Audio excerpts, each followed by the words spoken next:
What will we do with this moment? How will we be remembered?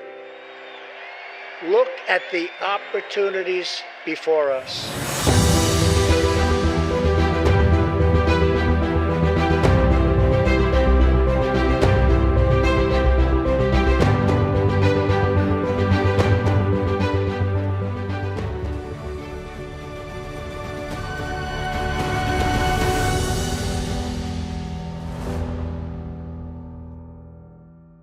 وا دیارە تەنیا هەرێمی کوردستان لە هاتنەوەی ترامپ بێباک و بێمنەتە.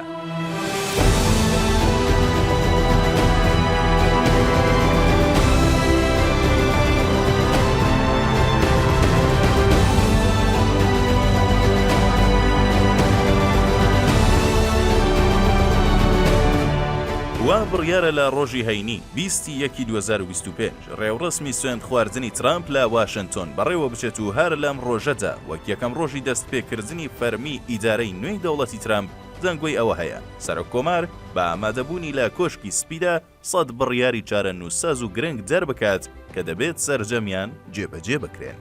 هەر بەمبوونەوە زۆربەی وڵاتانی دنیا سەرقاڵی بیرکردنەوەن لە پلان و پیلانی ڕوبەڕووبوونەوە و کردنەوەی دەرگای گفتوگۆ و دانوستان تەنانەت خەریکی بیرکردنەوەن لە ڕێکەوتنی نوێ لەگەڵ ئیدارەی ترامپ چونکە کۆی وڵاتانی دنیا بە چین و رووسیاشەوە گەیشتوونەتەوە بڕوایەی کەوا بڕیار و هەڵسوکەوت و سیاسەتەکانی ترامپ چاوەڕوان نەکراوە و دوور نییە بە بڕیارێکی لە ناکاو کێشەی جددی بۆ هەر وڵاتێک بیەوێت دروست بکات. بۆ نمونە هەر بە چاویش دەکرێت ئاماژە بە کەوتنی سەرۆک وەزیرانی کەنەدا بکرێت.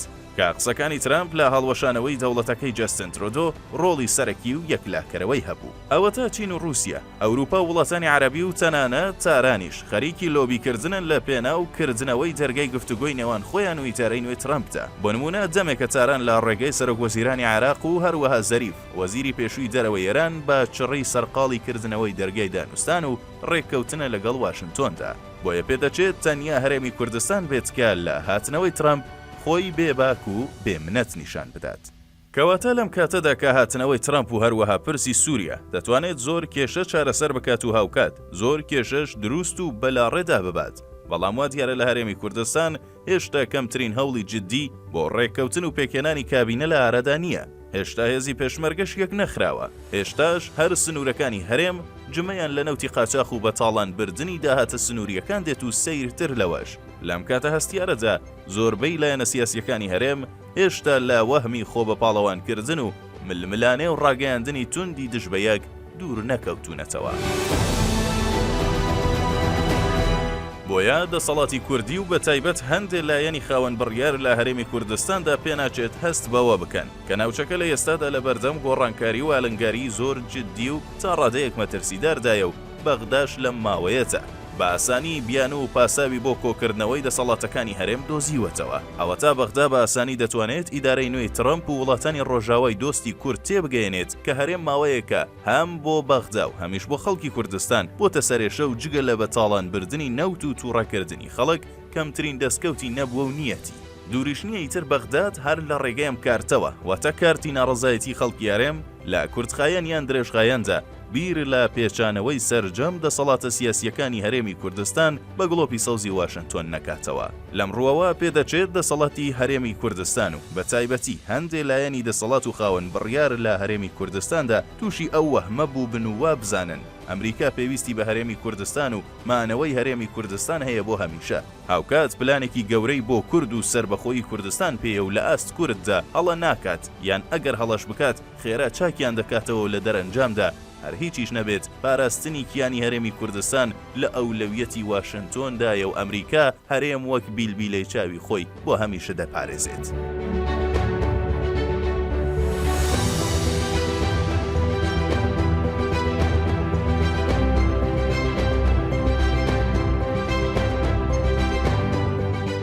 گەشبینیە سەیرە لە پاڵەم هەموو خەمساردیەی دەسەڵاتی کوردی لە ئاست چەندین پرسی چارەنووسازی وەک کەمترین خەمی لە ئاستی موچە پرسی درێژەدان بە قاچاقبرزنی نەوت تاڵانی داهاتە سنووریەکان و پەرەسەندنی ناڕەزایەتی خەڵک و گرنگتر لە هەمووی پلانی بەغزا بۆ کۆتایی بە دەسەڵاتەکانی هەرێم لەم ساتە وەختەی هاتنەوەی ترامپدا دەتوانێت هەرێمی کوردستان ڕوبەڕووی بڕیاری بە ئەفغانستان کردنی بکاتەوە. لەم ڕووەوە پێدەچێت وا بیر بکەینەوە گەرچی لە ئێستادا بەهۆی دۆخی ناوچەکە و بەتایبەت سووریا ئەگەریان بڕیارە ئەستەم و دوور لە ڕاستی بێت بەڵام بە دڵنیاییەوە و لاگەری بەردەوامبوونی ململانەی ناوخۆیی و لێدانی یەکدی و بیر نەکردنەوە لە چارەسەرکردنی کێشەی موچە لەم گەڕەی ترەمپدا دوور نییە شاهدیەوە بین کە بەغدا پلانی کۆتایی خۆی جێبەجێ بکات و ترەمپیش وەک پرسی کەرکووک لە سوچێکدا تەنیا بینەر بێت.